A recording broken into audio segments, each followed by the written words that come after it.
Okay, for round two, we're going to flip the order of the speakers. For the state senate candidate, question number 3 was selected, which is addressed to Mr. Waugh. What is the #1 change that you believe the state can make to grow jobs? If your answer is lower taxes, how do you plan to pay for that lost revenue?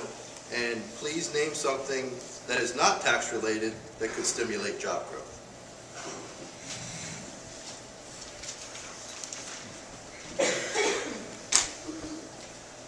Really good question.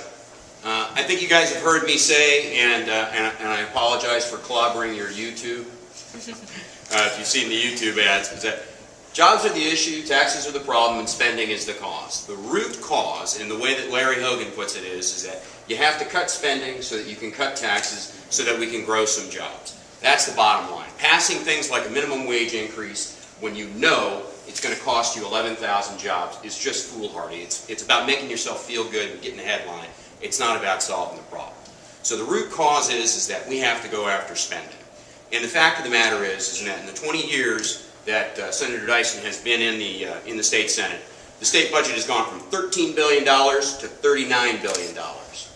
Now last year he had the opportunity to vote on an amendment to the budget to cut that budget by $240 million, which is literally a rounding error on a $39 billion budget.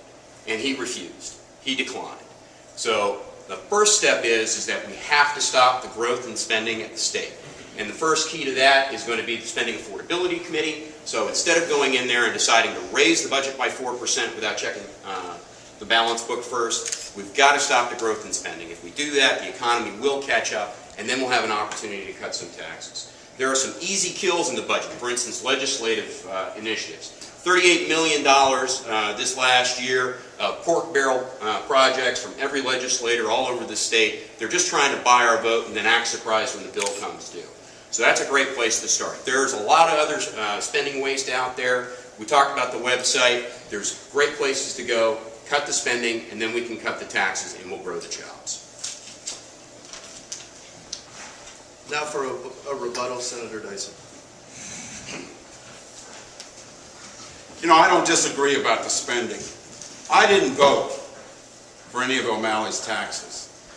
As a Democrat, I proudly said no. Now, I don't know who's going to get elected the next governor.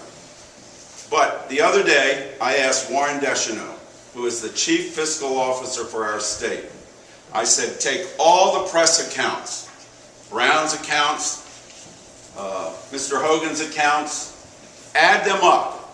Tell me what they would cost us. Mr. Hogan, you know, wants to cut back on all those taxes. You know, if I'm there, I'm going to vote with him. I am. They also want to add individuals and take their retirement accounts, their retirement, and take them off of the rolls so they wouldn't have to pay their retirement. All of this is going to come to, and I have it right here, a little over $2.5 billion. So that was a good question.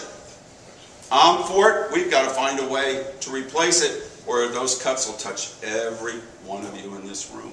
And those cuts will go down to the county because the local income taxes in the county will also be affected. So we got to think about that.